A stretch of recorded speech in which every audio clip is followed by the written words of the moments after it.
Today I'm going to tell you about an unlikely hero for Oklahoma in this OU Texas Part 2, and perhaps an edge, a secret edge that you might not have thought about for OU heading into this game, and all that's coming up after the bumper. What do you mean you don't subscribe to my son's YouTube channel? Mama, no! Just snap the damn ball, RJ. What's up, kinfolk? It's RJ Young. I am not on a step mill. Consider hitting the like and subscribe button because I upload a video every single day. It's always OU related, college football related, sports related. We have a good time. And today I'm going to tell you about an edge Oklahoma has. But let's get started by saying this. We know the edge that OU has that no other college football team in America has, which is we have Kyler Murray and you don't. And Gary Patterson, of all people, put a bow on that argument when he was trying to let folks know just what is in store when you are facing Kyler Murray and the Oklahoma Sooners offense. Gary Patterson has a unique perspective on all of this because he knows what Texas is heading into. He had to do it last year. He actually said, I had to play Baker and OU twice last year, and I didn't like it. Wasn't liking it one bit. And I can tell you, I wouldn't want to play Kyler twice because it is recess and it's full blast. Gary Patterson is keeping it 100% when he was talking about what Kyler Murray can do, because I watched that game like a lot of OU fans watched that game. And not only did Oklahoma go down to TCU and get a true road victory against TCU, but in that game where you saw guys go nuts like Kennedy Brooks and like Kyler Murray, I counted 3 plays where Gary Patterson called a defense to counter what Lincoln Riley and the offense wanted to do. He had Kyler Murray dead to rights. They had him in their clutches, and yet he's Kyler Murray and he's a magician. So he gets out of it, turns it into a positive play, and he does that every single game. The big run that he had against West Virginia, it felt like they should have him there. Dana Holgorsen had his hands up like, put him on the ground. It's not what you're going to do to Kyler Murray. And even when he knows he's beat, that's the smartest thing about Kyler Murray, and perhaps the thing that makes him most mature, is he's not going to try to get out of something he can't get out of. If he's locked up, he actually takes a seat. He sits down.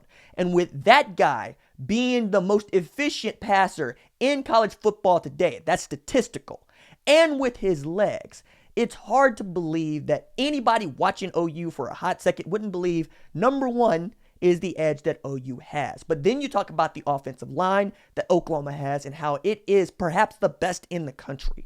And you talk about a guy like Kennedy Brooks, who is averaging 9.6 yards per carry, and not in the way that most people would think. He's not a bruising back. He's not a speedster. He's just a naturally gifted running back. As a matter of fact, I look at Kennedy Brooks and I think Mike Shanahan would have loved to have him in the backfield for that zone run scheme, because it just says, yo, can you make a cut and go?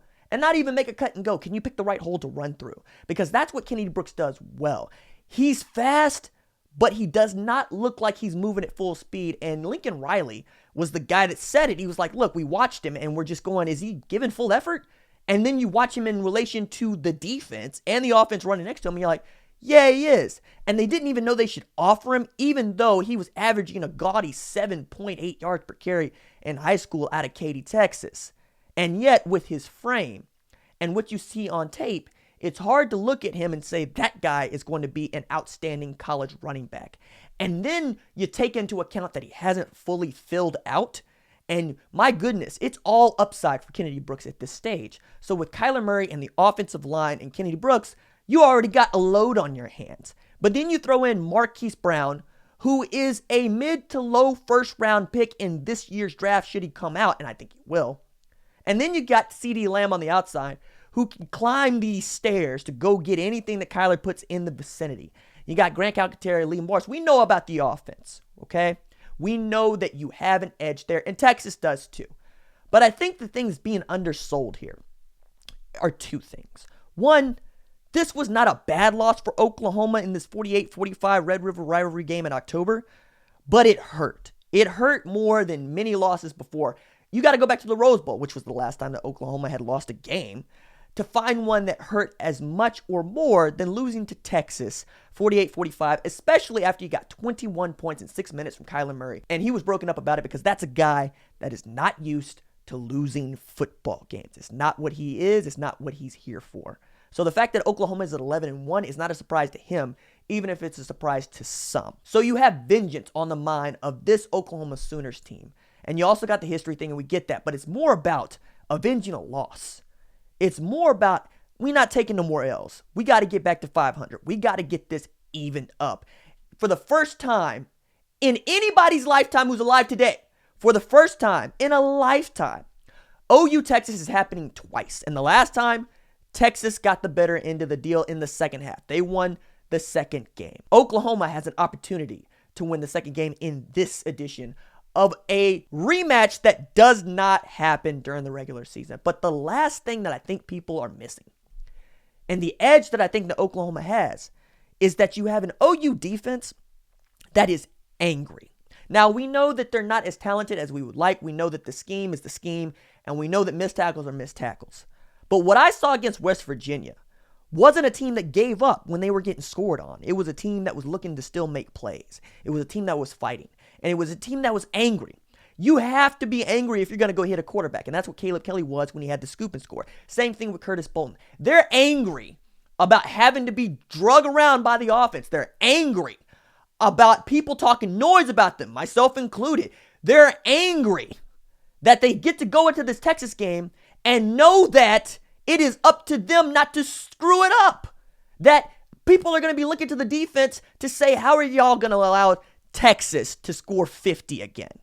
Because that seems to be the only thing that is stopping Oklahoma from ascending into the top flight of college football. I mean, the pinnacle. I mean, above Alabama, competing with them, competing with Clemson, being a surefire team in the college football playoff the way that Alabama and Clemson have been in years past.